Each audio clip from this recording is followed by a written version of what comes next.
তম প্ৰতিষ্ঠা দিৱস শক্তি আশ্ৰম হায়াৰ ছেকেণ্ডাৰী স্কুলে আজি উদযাপন কৰিছে আৰু ইমান পুৰণি এখন শিক্ষা অনুষ্ঠান আজিৰ দিনত মই বিশেষকৈ ধন্যবাদ দিব বিচাৰিছোঁ যিসকলে এইখন অঞ্চলত আৰু যোৱা সময়ত বহুতখিনি মানৱ সম্পদ এইখন বিদ্যালয়ৰ পৰা ওলাই আহিছে আৰু সেই মানৱ সম্পদ সেই ব্যক্তিসকলে অকল শক্তি আশ্ৰম বা কোকৰাঝাৰে নহয় গোটেই বড়ো সমাজখন নেতৃত্ব দিব পৰা গোটেই মানে আমাৰ অঞ্চলটোক নেতৃত্ব দিব পৰা বহুত ব্যক্তি ইয়াৰ পৰা ওলাই গৈছে সেইকাৰণে বিদ্যালয়খনক মই ধন্যবাদ জনাইছোঁ আৰু আহি থকা সময়ত এই বিদ্যালয়খন যেহেতু ইয়াত 1600কে অধিক ছাত্ৰ ছাত্ৰী আছে এটা চেণ্টাৰ অফ এক্সেলেন্স হ'ব পাৰে এই বিষয়টো লৈ মই অসমৰ মুখ্যমন্ত্ৰী ডাঙৰীয়াৰ লগত আলোচনা কৰিম আৰু ছাত্ৰ ছাত্ৰীৰ কাৰণে শিক্ষাৰ কাৰণে বহুতখিনি পলিচি আমি বিটিআৰ চৰকাৰো লৈছোঁ এইবিলাক কেনেকৈ ইয়াত ইমপ্লিমেণ্ট কৰিম পৰৱৰ্তী সময়ত মই আমাৰ প্ৰিন্সিপাল ডাঙৰীয়া আৰু টিমৰ লগত কথা পাতিম ইয়াত অডিটৰিয়ামৰ এটা দৰকাৰ আছে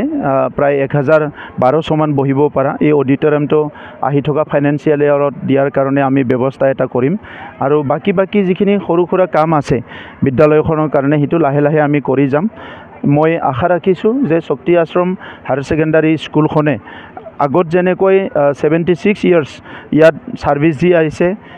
টিচিং লাৰ্নিং প্ৰচেছটো খুব এফেক্টিভলি কৰি আহিছে আহি থকা সময়ত ইয়াতকৈ আৰু বেটাৰ কৰিব মই সেইটো আশা ৰাখিছোঁ স্যাৰ বিভিন্ন হাইস্কুলসমূহত শিক্ষকৰ অভাৱ চলি আছে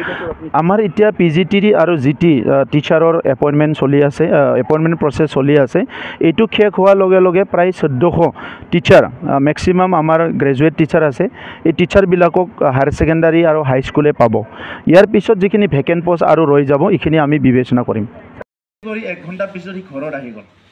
আহি পেলাই হাত ভৰি ধুই বহি থাকিলি তো খাওঁকে ভাত হ'ল তো সুধিলে যে যোৱাই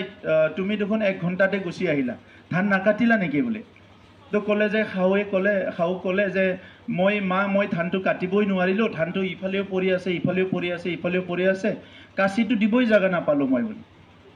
তো তেতিয়া ক'লে হ'ব দিয়া বহি থাকা বুলি কিনে পিছত ভাতটো বাঢ়ি দিছে তো যোৱাই অহা কথা মাংস চাংস ভালকৈ বনাইছে মই 3 বছৰলৈকে মাৰ গাখীৰ খাই আছিলোঁ তাৰপিছত ওলাই আহিলোঁ স্কুলত এতিয়া শিক্ষকসকল পাইছে ইয়াত কিতাপ পাইছোঁ এইখিনি সময়তে পঢ়িব লাগিব 10টা কাম কৰিব নোৱাৰে হয় মাল্টি টেলেণ্টেড ষ্টুডেণ্ট আছে সি গানো গাব পাৰে খেলিবও পাৰে পঢ়িবও পাৰে ঠিকে আছে এনেকা হ'লে চবেই ভাল নহ'লে চবৰ কাৰণে এই টেলেণ্টেডবিলাক এইটো কৰিব পাৰে মই এইখন বিদ্যালয়ত কি কৰিলোঁ